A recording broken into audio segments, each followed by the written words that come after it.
क्या यही है हमारी संस्कृति? क्या यही है मानवता? किसी बेगुनाह को प्रताड़ित करना, क्या यही है दानवता? सोचो जरा, कितनी वेदना, कितनी करुणा होगी इसमें। जिस देवी ने अपनी मांग से सौभाग्य उतारी है, हाय रे जमाना, आज तेरी ही वीरांगना तेरी ही वजह से हारी है। जी हाँ दोस्तों, मैं हूँ प्राची और आप सभी का स्वागत करती हूँ हमारे एनिमराज में। जी हाँ दोस्तों, आज हम बात करने वाले हैं इश्क का रंग सफेद के बारे में। जिस तरह से आप लोगों को पता है, पुरानी कहानियों को एक बार फिर से दोहराया जा रहा है। सबसे पहले मैं आपको ये दिखाना चाहती हूँ। बस गुरुजी, अब सहा नहीं जा रहा। ये जीवन अब मैं खत्म करना चाहती हूँ। गुरुजी, ये आज 5वीं बार है जब ये उस पवित्र नदी में कूदी है। क्यों रे लड़की, तुझे क्या ये बार बार बताना होगा कि एक विधवा का उस पवित्र नदी में प्रवेश मना है? और तू उस नदी में जान देकर इस पूरे गांव को शापित करने वाली थी। वह नदी का पानी केवल सुहागनों के लिए है। श्लोक जब थोड़ा और आगे चलता है तो वहाँ की जगह कुछ सुनसान और शांति थी। ना ही कोई चहल पहल, ना ही रौनक। श्लोक उधर टहलना शुरू करता है। ये यहाँ के कमरे आश्रम से इतना अलग और इतने उजाड़ से क्यों हैं?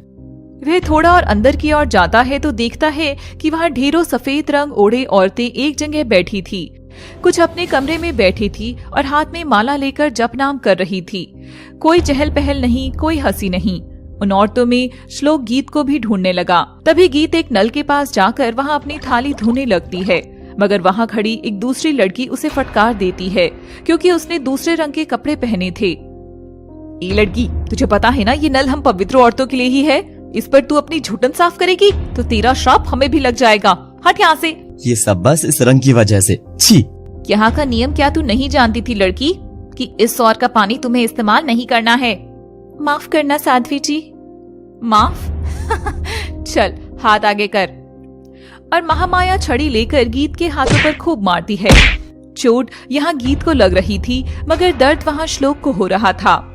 विधवा विधवा एक ऐसा शब्द है जो हमारे समाज में किसी को सोचने पर अलग अलग ख्याल लेकर जाता है। कोई अच्छा मानता है, कोई तरस खाता है, कोई दया दिखाता है, तो कोई कुछ ज्यादा ही पाप समझता है इस चीज को। हम एक ऐसे समाज के हिस्से में हैं जहाँ पे एक विधवा को छूना तो दूर, उसकी परछाई को भी पाप समझा जाता है। विधवा को लोगों से काफी कुछ सुनने के लिए मिलता है। ताने हो, कोई भी चीज हो, बहुत कुछ सुनाया जाता है इस समाज में। लेकिन लोग ये क्यों नहीं समझ पाते कि जो भी चीज हुई है उसमें उस बेचारी लड़की की क्या गलती? उसने तो ये सब जानबूझ के नहीं किया होगा ना। फिर भी समाज उसी को दोषी क्यों ठहराता है? वो लड़की सफेद साड़ी पहनना, रूखा सूखा खाना, सजना संवरना छोड़ के किसी भी शुभ काम में जाने से पहले 100 बार सोचती है, सजा काटती है, वो भी किस गुनाह की जो उसने कभी किया ही नहीं था। ये तो विधि का विधान होता है, जिसने जब तक लिखा है उसके साथ तब तक वही होगा। लेकिन हमारा ये समाज इस नजर से उसे क्यों देखता है? क्यों हमारे समाज के मर्द वैसे तो दूर दूर रहते हैं, लेकिन फिर उसी नजर से, उसी गंदी नजर से चील कौवे की तरह उस औरत को देखते हैं? ऐसा क्यों होता है? एक विधवा कहाँ तक जाएगी अपने आप को प्रोटेक्ट करने के लिए? हमारे समाज जितना भी ज्यादा पढ़ा लिखा क्यों ना हो, लेकिन एक पुरानी सोच के चलते वो एक विधवा को जीने तक नहीं देता। मैं ही चाहती हूँ कि आप लोग भी अपने ख्याल मेरे साथ जरूर शेयर करें और इस विषय में आप सभी का क्या कहना है हमें कमेंट बॉक्स में जरूर बताएं। चलिए अब आगे की तरफ चलते हैं और आपको मैं ये वीडियो दिखाती हूँ। गीत की शादी गिरधारी से हुई थी। गीत अनाथ तो नहीं थी, मगर परिवार में इतना प्यार न मिलने से वह अनाथों की तरह ही जी रही थी। कम उम्र में ही उसकी शादी जब गिरधारी से हुई तो बस वही उसकी दुनिया था। गीत अच्छी पत्नी बनकर हर काम उसके इशारे से पहले कर देती थी। यहाँ तक कि इतनी अच्छी पत्नी बन रही थी कि जब तक गिरधारी खाना नहीं खा लेता था तब तक गीत उसके पास खड़ी होकर उसे पंखे से हवा डालती रहती थी। गिरधारी प्लेट जोर से खिसकाते हुए गीत का चेहरा अपने हाथों में पकड़कर भींचता है और कहता है, रोज रोज ये घास फूस खाकर मैं तंग आ गया हूँ। अगर तुम्हें मांस मच्छी नहीं बनानी आती है तो ले आता हूँ मैं किसी ऐसी को जो ये सब बनाना भी जाने और मुझे मनाना भी। गिरधारी के चेहरे पर दरिंदगी साफ नजर आ रही थी। बंद कमरे के अंदर रह रहे पति पत्नी के सो कॉल्ड जोड़े के बीच प्यार होना तो दूर, इज्जत, सम्मान और समझ तक भी नहीं थी। रात होते ही गिरधारी के अंदर सोया हुआ मर्द जागता और बिना गीत की इच्छा के उसे छूने लगता। गीत भी पत्नी थी, आखिर मना कैसे करती? आदर्श पत्नी। गीत गिरधारी की जोड़ी का तो क्या कहना। गीत गिरधारी नहीं, गिरधारी और गीत। पति का नाम पत्नी के नाम से हमेशा पहले आता है। हाँ एकदम सही। जोड़ी हो तो गिरधारी गीत जैसी। पति के एक इशारे के बिना पत्नी वहां से हिले भी नहीं, हमेशा पति से पीछे चले, और नजर हमेशा पति के कदमों की छाप पर रखे। आखिर वही तो पत्नी होती है। खड़ी औरतें सब अपनी नजरें झुकाए हुई थी। अरे एक में ही हम चारों यार मिल बांट के खा लेंगे, क्यों, क्या बोलते हो दोस्तों? हाँ क्यों नहीं। और उसके बाद से न जाने कितनी रातों से अंधेरे की आड़ में गिरधारी और उसके दोस्त बेचारी गीत की आबरू को नोच रहे थे।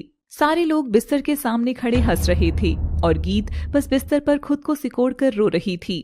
तभी कमरे में एकदम अंधेरा हो जाता है। जकड़ लो इसे। नहीं, छोड़ दो मुझे, नहीं। तो देखा ना दोस्तों, मैं जानती हूँ आप लोगों को भी ये देख के काफी ज्यादा गुस्सा आ रहा होगा मेरी तरह। ये कैसा रिश्ता है जहाँ पे न प्यार है, न इज्जत है, न भरोसा है, कुछ भी तो नहीं है, फिर भी नाम के लिए ये रिश्ता है। भाई शादी तो निभानी पड़ेगी। एक ऐसा टाइटल हमें पुराने जमाने से चलता आ रहा है। किसी भी लड़की कोई शादी होती है तो उसकी माँ भी यही सिखाती कि बेटा जैसा भी हो कॉम्प्रोमाइज कर लेना, जो भी है हर चीज को सह लेना। क्यों आखिर बेटी को जीने का हक नहीं है? पहले से ही आप अपनी बेटी को सिखा देते हो कि भैया हर चीज में कॉम्प्रोमाइज करना। ऐसा ही कुछ किया गया है हमारी गीत ने। गीत जिस रिश्ते में थी गिरधारी के साथ, गिरधारी भी उसकी कोई इज्जत नहीं करता। देखा ना कि किस तरीके से वो अपनी हैवानियत पे उतर आया। ये आखिर किस हद तक सही है? फिर भी गीत चुपचाप सबको सह रही है। क्यों? ताकि उसका रिश्ता बचा रहे और वो समाज में भाई रह पाए। हमारी गीत जो है हर मुमकिन कोशिश करती है। मेरे ख्याल से समाज की हर एक जो स्त्री है, शादीशुदा है, वो हमेशा यही कोशिश करती है, हर मुमकिन कोशिश करती है कि उसका रिश्ता जो है बहुत अच्छा जाए। लेकिन गिरधारी जैसा पति नहीं भाई नहीं। हम तो अपने दुश्मन को भी ये नहीं बोले कि हमारे दुश्मन को ऐसा पति मिले कभी, है ना? एक ऐसा पति जो अपनी पत्नी की इज्जत तक नहीं करता, मारता है, पीटता है, और इज्जत तो छोड़ो उसकी आबरू के साथ भी खेलता है। औरत को पैर की जूती समझता है। क्या ये समाज में होना सही है? अपने ही दोस्तों को बुला के, अपने ही दोस्तों के साथ, अपनी बीवी के साथ इस तरह का व्यवहार करना, बदसलूकी करना किस हद तक ठीक मानता है समाज इस चीज को? या फिर ऐसा कहे कि ये सब करने का हक आखिर इन मर्दों को देता कौन है? हमारा समाज या हमारा कानून, या फिर कोई भी नहीं? किसी का हक नहीं है कि हम किसी के आबरू के साथ इस तरह से खेलें। हम क्यों ना अपने बच्चों को पहले से ही ये सब सिखाएं कि भाई जहाँ भी जाओ इज्जत करो।